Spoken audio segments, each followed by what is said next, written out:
People First Radio is a program about people, the society in which we live, and issues related to health and wellness. Welcome to People First Radio. I'm Joe Pugh. Mental health challenges are pervasive in the Canadian music industry, says a new report that followed a year-long look into the subject. A national survey of more than 1,200 people working in the industry, along with focus groups and interviews, informed Soundcheck. It's a report from music industry consultancy Revelios. It found significantly higher rates of suicidal ideation among people working in the music industry as compared to estimates for the general population. It also took a look at other mental health challenges and substance use in the context of work, the working environment, and a variety of other facets of mental health in the industry. Today on the program, we'll hear from a trio of musicians to get some of their reflections on mental health and working in music. But first, we'll hear from the lead author of Soundcheck. I spoke with Revelios president and founder, Catherine Harrison. Almost everyone, 95%, said there is a widespread mental health crisis in our Canadian music industry / ecosystem. It's not isolated one-off experiences. The majority of people, 85%, say, I personally have experienced mental health challenges or concerns, but almost everyone says, I know somebody firsthand or I witness it myself. And as I said, that is a systemic issue, not an isolated one. I would also say that something a little surprising, I think, for many people is the fact that over 70% of respondents said that there's still a stigma when talking about mental health and reaching out for help or substance use challenges or, other things that are sort of under that umbrella of mental health. Because I think that the common narrative is that, oh, it's all good now. Like we can all talk openly about mental health because, so-and-so quit their tour because they did this thing. But really, we still don't have an environment where we have the language to talk about it. There still is quite a bit of stigma. I heard from people who said, well, they said there wouldn't be a problem, but my label dropped me when I, let them know that I had a mental health diagnosis or a disorder. Or I heard from people who said, well, I used to be first call for this gig and I got dropped when I reached out for help. So I think the stigma piece was interesting and alarming, I guess. Well, not alarming, but disappointing that we're still in a deeply stigmatized space. And lastly, the most saddening piece of data really was around suicidal ideation, Joe, and that almost 50% of individuals responded, both artists and non-artists, expressed positive answers towards suicidal ideation. And that's deeply distressing that the state of the union here in our Canadian music ecosystem is contributing to that deep sense of distress. On that last point, the figures you mention in the survey, lifetime suicidal ideation, you suggest that 43% of people responding reported yes to have you ever thought about taking your own life, versus you suggested in the general population that number is 12%. Is there any insight you can give me around that piece? Well, there's been a lot of research globally around, suboptimal mental health and then mental health crises such as suicide and suicide ideation in the music industry and in the creative industries. And generally, data does show that there's a higher prevalence in the music industry versus general population, and as is with other industries. So I think there is that data has been around for quite some time, and I think there's several things that contribute to that.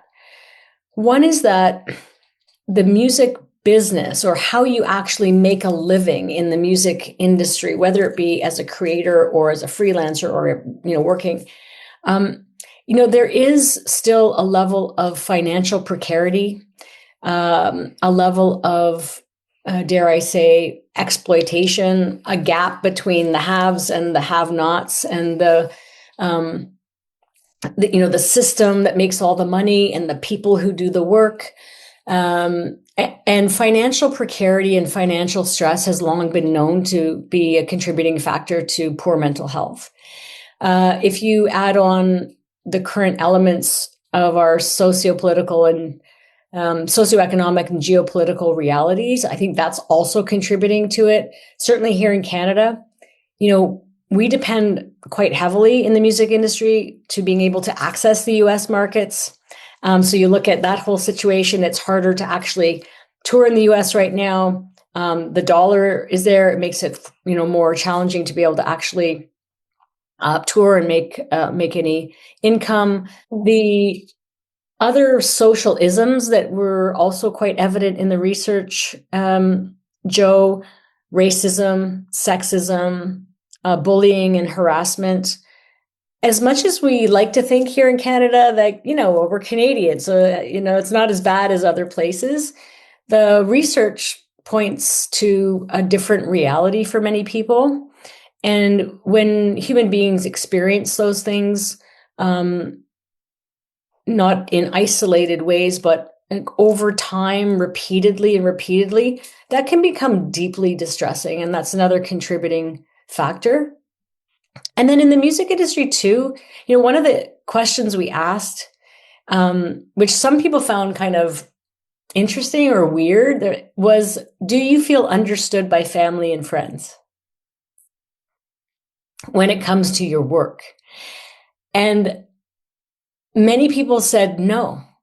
And the reason we asked that question is that if you do not feel that who you are and what you do as your vocation, and people generally in the music industry deeply identify with what they do and how they do it.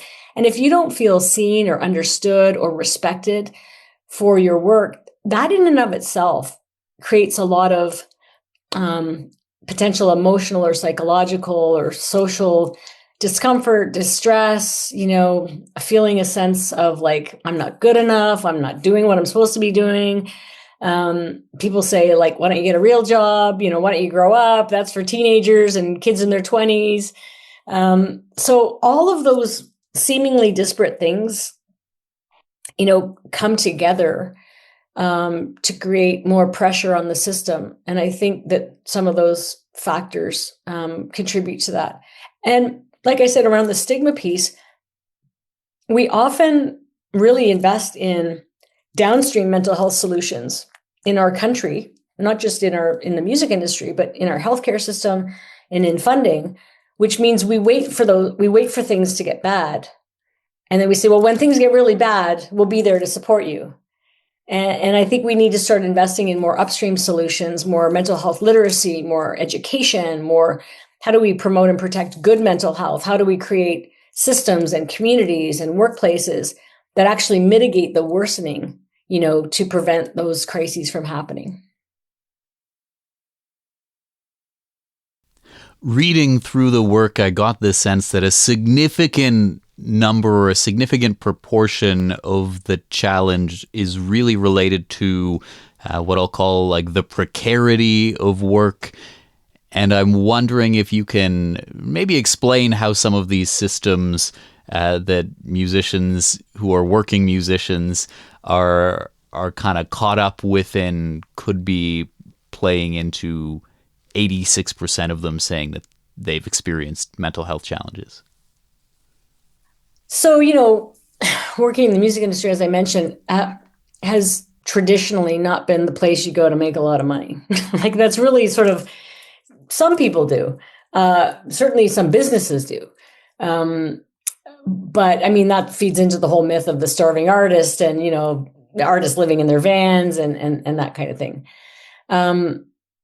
So financial precarity has always been in play. However, with the modern changes, which we also investigated as part of our research, but modern changes in the music industry, like streaming and the digital, and even if we go as far as AI and all of the things that really take away an artist's or even some technical folks, their ability to actually do the work and get compensated for that work is being eroded further and further and further and further. That being said, we also exist within this macro society. And again, socioeconomically and geopolitically, certainly here in Canada, there is a very large funding apparatus for the Canadian arts and music industry. And those funds are being squeezed, and they are being, considered for other really important things also, like healthcare and education and, various other things. So it's harder and harder to find work, to keep the work, and to make a living wage doing this work. I talked to some folks, friends of mine, they're making the same money on a gig today as they were making in the 80s. The cost of living is not the same as it was in the 80s. So you do the math, we get the squeeze, and we also found that even accessing available funds is becoming harder and harder. It's such an administrative burden. We heard from a lot of people who said, yeah, the funding's there, but you know what? I need an accounting degree just to figure out how to do it. And I also need hours and hours to be able to navigate that system. I find it confusing. I don't know what to do. So again, it's not just like a one simple answer or one, trigger point. It's this multifaceted, ball of wool that compounded really add to this mental health crisis. You're listening to People First Radio. We just heard from Catherine Harrison, president of music industry leadership consultancy Revelios. She's also the author of a new report looking into mental health in the Canadian music industry. That report is called Sound Check. It was based on survey data from over 1,200 people working in the industry. Today's program is on that theme of mental health in music. Coming up, we're going to hear from a trio of musicians whose work often explores those themes. Devours is the solo project of indie musician Jeff Cancade, who grew up in Nanaimo and is now Vancouver-based. Mental health in the Canadian music industry. Where does your mind go first on that topic? Depression.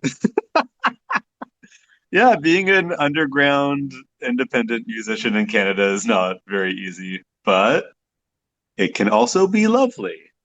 So, yeah. From your experience and maybe the experience of your peers that you're aware of, could you give me a sense of like when you're making income from music, where does that come from? How much of it comes from what space? Are we talking about like gigs that pay money? Are we talking about like selling your music, whether that's CDs or other merch? What is it like actually getting income from music?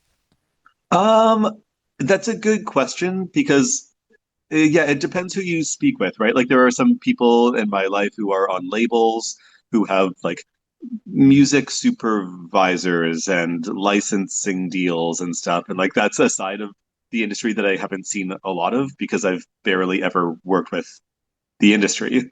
Like I'm a total DIY musician. I release all of my own music. And so what it looks like for me is playing shows, sometimes getting a guarantee of maybe like $300 or something to play a show. And then you have your merch out there and you try to sell some merch. It's not glamorous. Sometimes you can make a bit. I have been fortunate to play quite a few festivals in Western Canada these past few years. And sometimes they are actually quite like lucrative, I guess. Not like humongous numbers or anything, but for instance, to like go to the Yukon, I got to play a festival where like they paid for flights and accommodation, and then they paid me maybe like $1,000 to perform or something. And so yeah, it's little things like that, like festivals where you can make a bit of extra money. But yeah, in terms of like the bigger, like the big leagues industry, we're getting like Spencer Krug in Heated Rivalry hopefully made a lot of money from getting like his song put in that TV show. Like that's like another level of the industry that I've never really seen. I've never gone viral on Spotify. I've never gotten money from any of that. So it's all like very, very like underground DIY for me, just making little bits of money here and there, but absolutely not enough to ever like pay rent. If I were to say that this report, it said that 86% of people working in the music industry that it surveyed reported experiencing some kind of mental health challenge, and that about 95% of them reported seeing that among their peers. Does that vibe with your kind of experience? Does it seem like if someone is talking about the music industry in Canada is in crisis when it comes to mental health, does that seem like a reasonable framing? Okay, I have a lot of thoughts on this. I'm just going to give like a humongous blurb of what I think.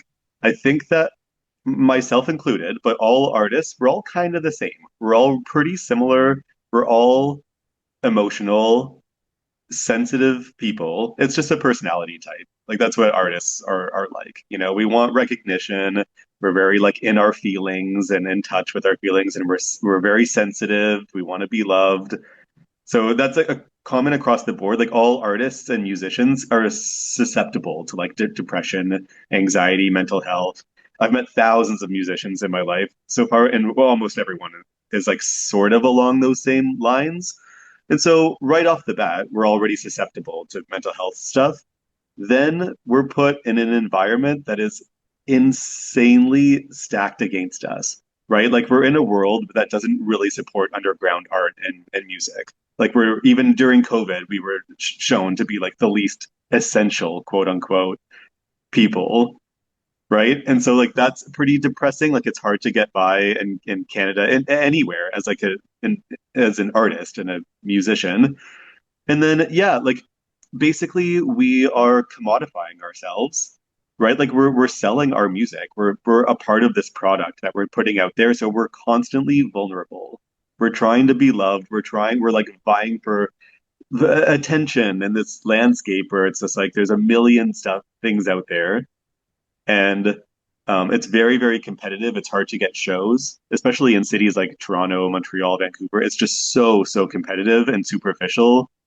And so, yeah, the music industry is like it's brutal because you're put in a position, yeah, where like you're constantly vulnerable, trying to sell yourself and get somewhere, but it's like trying to win the lotto by like buying a Lotto 649 ticket, right? Like it's so competitive, it's so insane trying to like make a career out of this that it makes you crazy and like jealous and insecure and makes you depressed because like people don't listen to the radio. People don't care about independent art in Canada. They just want to listen to Tate McRae and people who are really famous in the States. And also another reason why Canadian musicians are depressed is because we're very isolated. This is a massive country. It's really bad for touring, right? Because we're so spread out and it's really hard to make any money when you're on the road traveling in Canada. And so that's another really tricky thing is this like the country, yeah, it doesn't really support its own artists. People in Toronto don't even care about what's going on in Vancouver because we're too far away. And so, yeah, it's like it's truly an industry that's like really, yeah, not it's pretty stacked against us. And so that is a big reason why people are depressed. And there's almost no labels to sign Canadian artists. Yeah, it's a long story. When you are making music, I imagine there's like a fundamentally cathartic part where perhaps musicians often are like channeling difficult experiences they've gone through, perhaps even with respect to their specific mental health challenges and turning that into music. Maybe just to start with, is there an example of, say, a time that maybe you have done that with a song that you could maybe lay out for us? Oh my God, like literally everything I've ever done for Devours. Yeah, all of this whole Devours project is basically just like diary entries into my like depression and mental health and anxiety and like struggling as an adult in Vancouver, especially like just in the queer scene trying to find my place. Uh And so, yeah, like music's really cathartic. It's always been very like confessional for me. I probably needed therapy growing up and didn't seek it out. And I think that music was my way of like expressing myself, and it still is. It hasn't changed over these years. I think that a lot of artists, um, some of them don't make personal music. They just try to make music that like has a cool vibe that could fit on like a Spotify playlist and make a lot of money. And then there are other types of artists who are, yeah, like write from the heart and write about breakups and stuff like that. And I think I'd put myself into that category as well. Um, and so, yeah, hard to say. I mean, there's a song on the last album that I put out was called Sports Car Era. It came out a year ago. There's a song on it called November about kind of like hitting rock bottom during COVID. And I was struggling a lot with panic attacks and I went on meds and my family got involved and it was like a scary and a really hard time. And so, yeah, the song is kind of like a thank you to them for helping me. And it's about trying to like claw my way out of a situation that I feel is doomed. But yeah, fun stuff. Jeff Cancade AKA Devours, speaking with me about mental health in the Canadian music world. Off the Devours album, Sports Car Era. Here is November.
You're listening to People First Radio. We just heard the track November from Vancouver-based indie musician Devours, aka Jeff Cancade, who we heard from a little earlier on in the program.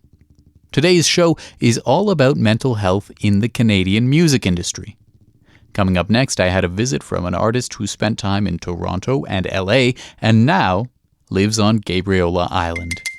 My name is NEAVV. I'm an alternative pop singer-songwriter and producer, and I currently live on Gabriola Island after spending many, many years in Toronto and some time in LA, and that's who I am. And you have come to the CHLY studio at my request to talk about mental health in the Canadian music industry. When you hear that topic, what comes to your mind first? So much space. Because I think the thing that comes to mind is that I'm not surprised that there's a mental health crisis happening. I think it's just becoming more normalized to talk about it and to share the struggles that you're having, because I just don't think it's easy to be an artist at all these days. What are some of the challenges that come with being an artist these days? I think as an artist, you're already a deep feeler. And so just looking around at what's happening in the world these days is hard enough to take in, let alone all of the other challenges that you're facing on the daily, trying to pursue something that you're passionate about. And, you know, these days as an artist, you're expected to not only create your art, but pay your bills with another job most of the time. And you have to be a social media manager. You have to create content. You need to manage your own career on top of all the things that you already need to do as an artist. And I just think it's a privilege to be able to find the time to do that, because it takes money in order to pursue your art these days. And I think it always has. But I think it's just so much more of a challenge these days with the added expectations of social media and content creation, and that the numbers that you have so much more weight on your value than the art that you're making. I think for most artists, that's an incredibly difficult thing to face, on top of already not being paid enough as an artist to begin with. Yeah, can you talk to me about what the financial landscape actually looks like as an artist? Like, even I'm just wondering, where does it go from like I make music or I like took piano lessons to like even being able to say I am an artist making a go at it? What is that kind of threshold? I don't know these days, to be honest. I think it's different for everybody, even to get to a place to say that you're an artist. But for most independent artists, you're putting out more money than you're getting back. And I think that's the most difficult piece to kind of wrap your head around, is that definitely it's become more accessible and cheaper to create your own music, because you can do it in smaller studios, you can do it yourself, you can do it in your bedroom. But in order to cut through a landscape that is saturated with bedroom producers, you need the money and the visibility to be seen. And that takes money. And so if you're starting out, or even if you're mid-level in your career, a lot of the time you're not getting enough opportunity that pays well enough to sustain a life as an artist. You have a side gig, you're working however many jobs it takes sometimes to just pay your musicians. And so you're making pennies off streams, if you're making money at all off your streams, and you're paying money to just try and be seen and be heard. And I think that's the biggest financial pressure these days, is that you can create your music for yourself and you can save a lot of money that way. But even that takes the privilege of having the equipment and the time to learn, which not many people have. So, yeah. Yeah, could you give me a sense? So what if we were to break it up into like things you do as a musician that are in person, live, like playing shows, meeting people at the shows, selling them t-shirts or CDs or whatever, that side of things. And then the other side of things, which is you've recorded your music, it's online or something, people can stream it. Could you talk me through each of those scenarios as far as like the career or like making an income or putting out money to do either of those things? As an independent artist or Yeah. as a signed artist? What do you... Well, maybe both. Both? So if we come from like the independent side of things, you have no representation. It's your responsibility to take control of your entire career. So you're your own booking agent, you're your own manager, you're putting your music on a platform, paying for that music to be streamed. You're creating your own artwork or paying somebody to do that. You're designing every aspect of your career on your own, which costs money and time. So if I'm coming from the performance side of things, there's very few opportunities without being known where you're going to be paid enough money to hire your band. Say if, for me, I'm a solo artist, and if I'm playing a full band show, I'm paying my band to play with me. And financially, that isn't a smart choice unless I know that there is going to be some type of monetary value at the end for me to at least come out without debt, right? And so you're constantly trying to decide what is the right choice for exposure, because that's also, the biggest word that's used is, well, we don't need to pay you because we're giving you exposure and that should be enough, which I think is a really big issue. That, music is one of the most important things, I think, to everybody in the world, yet nobody wants to pay artists or songwriters. And so even from that standpoint, as a live performer, you can have your merch to sell, but you need money up front in order to purchase that merch, to even create that type of funnel, to create some type of income in that way. And these days, people aren't really buying CDs, right? So then you're having to invest in vinyl or creative ways to kind of make money off of your music, because it's not generally coming from performing live if you're at that very beginner level or even mid-level. And touring can be incredibly expensive as well. So I know some top level artists who can't afford to bring a band on tour because we just don't have the numbers in Canada to make up for that financial investment. When it comes to the streaming side of things, or putting your music online, you need to pay a service provider to distribute all of your music. And then based on that, your streams, you're paid pennies per stream depending on your involvement in all of your songs, whether you're the master owner, whether you're the songwriter, whether you're the artist, or whether you're all three. And even these days, millions of streams are not paying a living wage to anybody. It seems to me, and feel free to challenge this assertion, that there are two really big pieces to the idea of, we're talking about if you're a musician, your mental health. There's the fact that you've suggested artists can maybe tend to be sensitive people and are often putting a lot of themselves into their music and then going up and performing it for a bunch of people, maybe often getting this really sporadic but intense recognition for what they're doing. And then there's the whole, it's really hard to make a go at this financially, and you have to maybe sink a lot of money into it if you ever hope to get any money out, but there's no guarantee that that's going to happen, and then you got rent to pay. And so there are the financial challenges and the artistic challenges. What could you tell me about maybe where those two worlds meet, or how much of this issue you think is one versus the other? I think artists create because they have to. And so, speaking for myself, this is a calling. This isn't something that I'm trying to be famous or do it for any other reason than I know I have to. And so I think it's really easy to put your value as an artist and as a person in the success of your art, which makes it incredibly difficult if things aren't going the way you want, or you don't have the means to pursue it in the way that's necessary, or you haven't been given the opportunities because of discrimination or other things that are out of your control. And so I think it's a constant struggle of trying to pursue the thing that you're meant to do in your life, but it comes at this really high cost.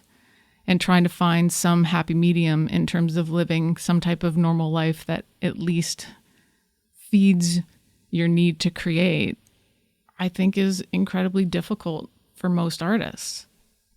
It's not a choice. And if it was a choice, then so many more people would be able to pursue other things in their life and not look at this as a challenge. What have you seen the cost be, either like for yourself or for other people that you have seen in the industry? I think that really depends on the type of challenge that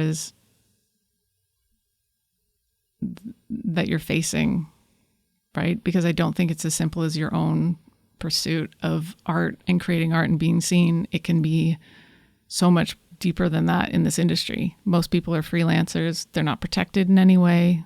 There's page discrimination. There's gatekeeping. There's sexual discrimination.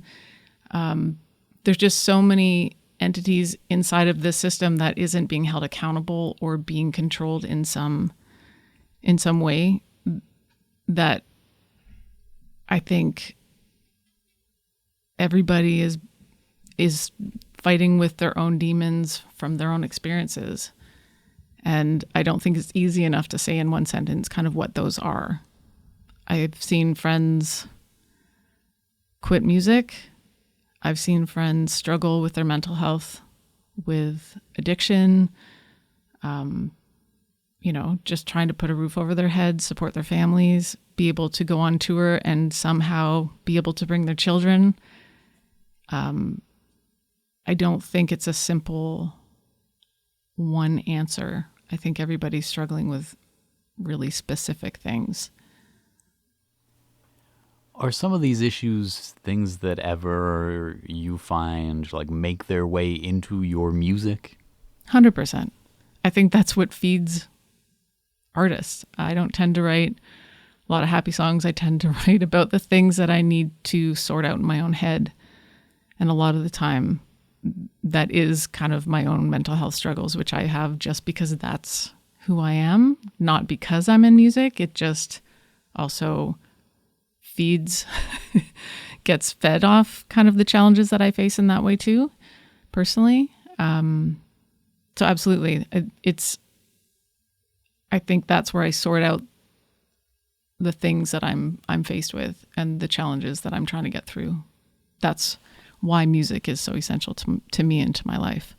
And I think for most artists and listeners, right? I think we all have songs that we lean on depending on what we're going through, and it's human connection and sharing the truth at our most vulnerable states is what inspires others to do the same. Gabriola Island-based musician NEAVV speaking with me about mental health in the industry. Now, here's a track from her.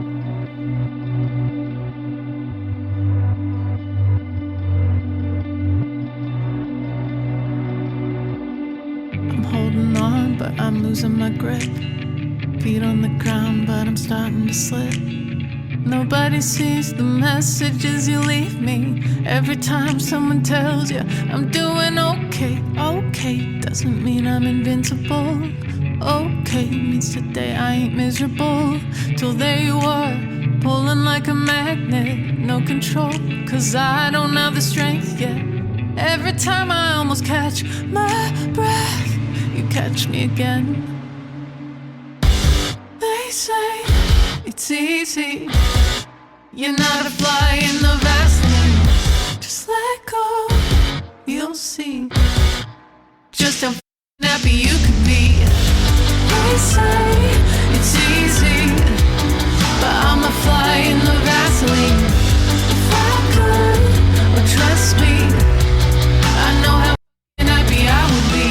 Wait around till I'm ready to leave. Turns out your friend's been following me, and now I'm trapped in the back. Don't wanna see you turn around, and you're asking if I'm doing okay. Okay doesn't mean I've been going out. Okay means I finally left the house, and there you are, pulling like a magnet, no control. I don't have the strength yet. Every time I almost catch my breath, you catch me again. They say it's easy, you're not a fly in the Vaseline. Just let go, you'll see just how happy you can be. They say it's easy, but I'm a fly in the Vaseline. If I could, well, trust me,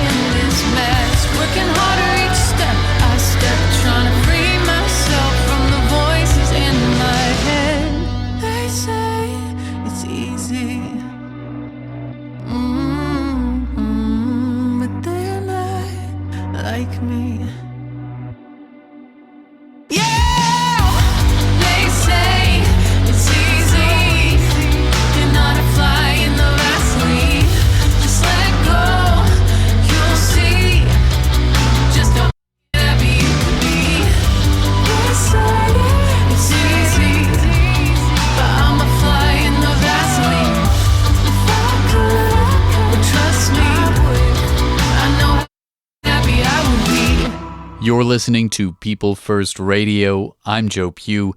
Today on the program, a trio of musicians share their reflections on mental health in the industry. The topic was inspired by a nationwide survey from music industry consultancy Revelios. That survey painted the picture of a crisis state.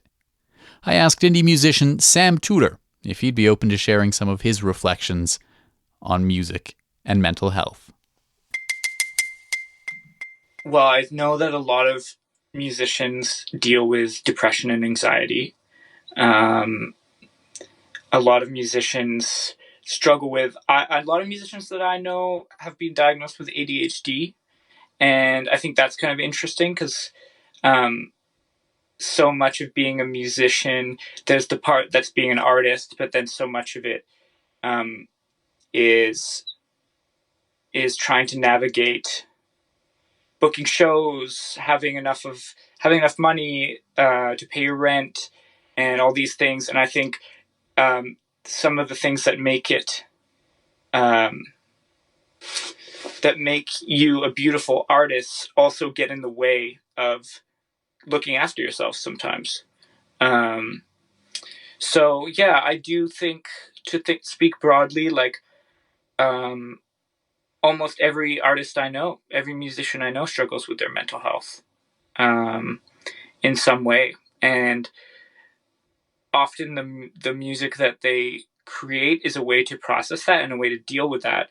But then I think when it gets especially dark is when your mental health gets in the way of you actually making the art you want to make. Because for so long, your art is sort of for me at least, it's like a safe exploratory place to like work through a lot of things you're struggling with, and also find a way to express things that you can't really express just from articulating them in normal conversation.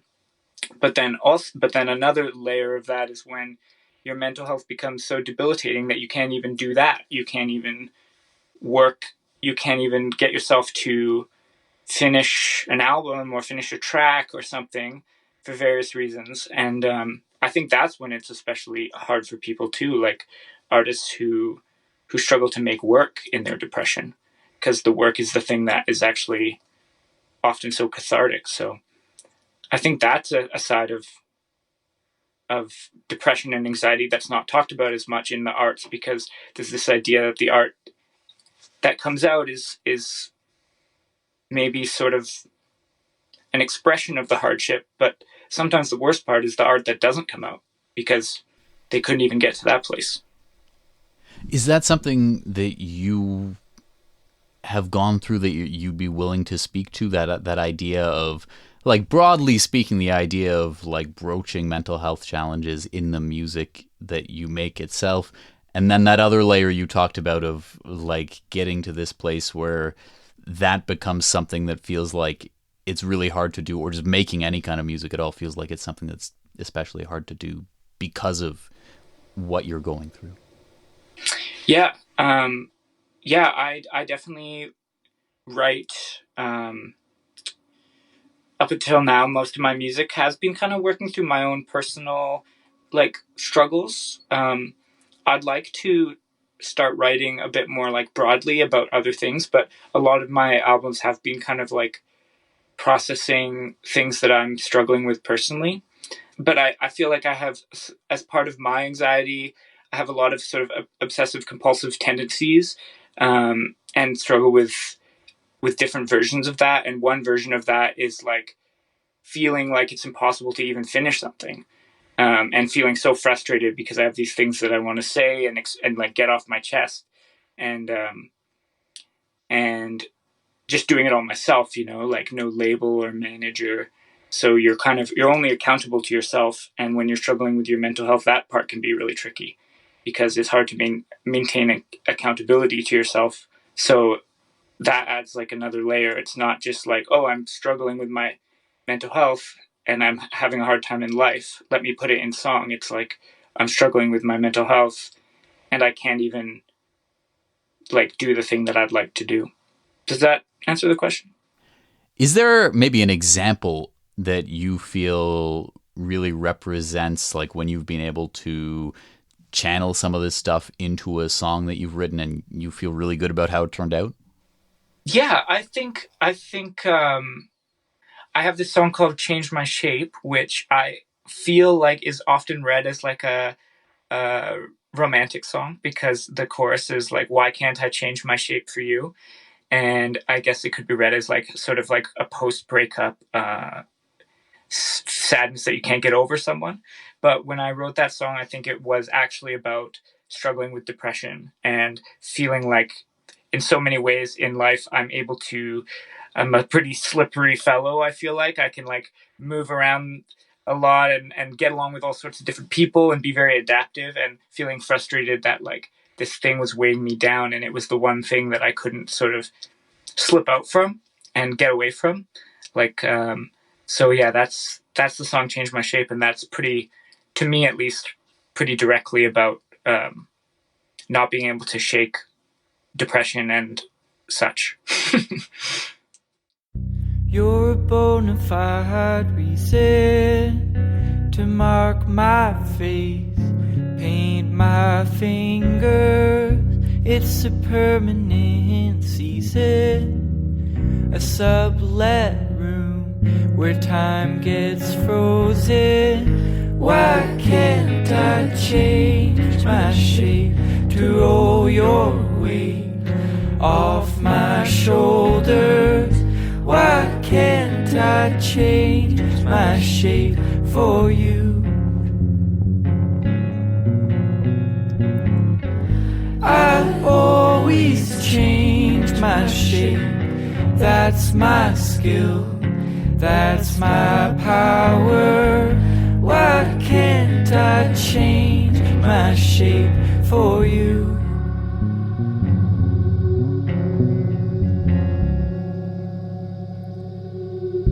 Give yourself the conviction, a DIY legal story. It's a permanent fiction. Your truth is just a category. Why can't I change my shape to roll your weight off my shoulders? Why can't I change my shape for you? I always change my shape. That's my skill. That's my power. Why can't I change my shape for you? It's a slow decline we're drawn into. It's a word defined until the meaning falls right through. It's a curve to mark the way we grew.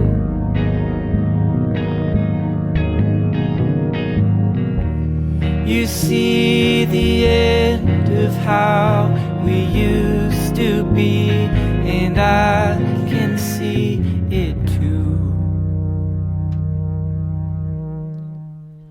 Why can't I change my shape to roll your weight off my shoulders? Why can't I change my shape for you?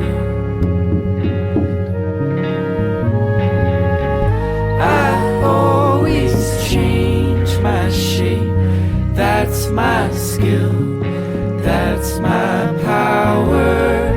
Why can't I change my shape for you?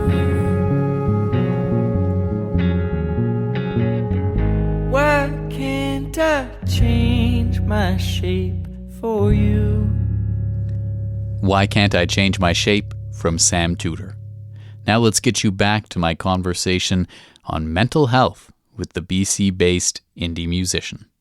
It's interesting to hear you talk about like how how a lot of people's read on this song is one thing, and then maybe where you were coming at it from, you feel like is another thing. And I imagine probably too when you're making it, like when you're making art about your own feelings and processing it, like it's a more nuanced process than just like, I don't know, I am feeling exactly this way. Now I will take it and make a song. Like you're probably working through some of that stuff as you write it, I imagine. And then is it maybe like after the fact even sometimes that you realize like, hey, I think this was about this? Absolutely. I think for me, so like almost 80 to 90% of the time I figure out what it was about after. Like sometimes I'm writing something and I'll be like, what are you doing? You're just writing nonsense here. You're just trying to sound cool or something. And then like a year later, I'll be like, oh, that was actually pretty smart, Sam. Like you said, you knew, and often it's like you sort of, it is predictive or you sort of listen back to this music and you're like, oh, I knew something that I didn't even realize I knew at the time. And it's not necessarily like saying, patting yourself on the back for being smart. It's just like, sometimes you just have to write stuff and the meaning can come later, as long as you're just like being honest within what you're trying to do in the moment. How about some of the ways that music gets distributed these days? Is there anything you can talk to me about as far as streaming online goes as an artist, or as far as radio in Canada as an artist? Yeah, that's a great question. Like bringing it back to mental health. Like I feel like the streaming industry, I guess, the streaming model has led to a certain level of like nihilism maybe in musicians, where music is more readily available than ever and everyone has the opportunity to put their music on streaming, but no one is getting paid. Like streaming is basically just sort of, now it's just like an ad, almost like a way of getting fans and advertising yourself to try and find a way to make money some other way. Like no one's even really counting on streaming for money. At least like in my friend group or peer group. And people are sort of stuck where they're like participating in this system, but they're ethically opposed to this system and don't feel good about that. So yeah, and it's hard because you really got into this because you love making something and you wanted to express something and you're trying to create something, and then in trying to share it with the world, sometimes you're asked to participate in these systems that you don't agree with or take it or exploit, in most cases exploit you, the artist. So I do think overall that creates this sense that like, yeah, I mean, it's pretty beautiful that people still do it, we all still like making art and we'll never stop making art, but the landscape is very hard and there is an aspect of like almost hopelessness specifically around the industry piece. Like my friends who are making art are like, I don't think we'll ever stop, and we aren't hopeless about the actual act of making art, but the system that you're asked to engage in to promote it, I don't think is very good for your mental health at all. Especially, everyone is expected to brand themselves as like, we're with social media and stuff and the things that are told to us. Like I've been to a couple like music conferences in my life and things like that. And often the things you're asked to do as a musician to promote your music really run counter to a lot of the beliefs and cares and natural ways of being that my artists who are friends have. And so they're just like, oh, well, some people are like, well, I guess I have to do this stuff. And it really chips away at them. And some people choose not to engage in that stuff, but then maybe have less visibility. So it's pretty like, it's a system that makes you feel like you ought not to opt out. But by staying in it, it also really, I think it leads to a lot of mental health struggles with artists. Musician Sam Tudor speaking with me about mental health and the music industry. That topic has been the theme of today's program. There's far more to say on it than we could cover in one show. Stay on the lookout for a follow-up to include reflections on substance use in the context of work as a musician and searching for possible solutions to some of the issues we've heard raised here. That's all the time we have on the program for now, though. You've been listening to People First Radio. I'm Joe Pugh. A reminder that you can find past episodes of the show online as podcasts. Just search People First Radio. Thank you so much for tuning in. I hope you can join me again next week. People First Radio is a community media project of Vancouver Island Mental Health Society and produced in Nanaimo, British Columbia. The opinions expressed do not necessarily represent the views of Vancouver Island Mental Health Society or its broadcast partners.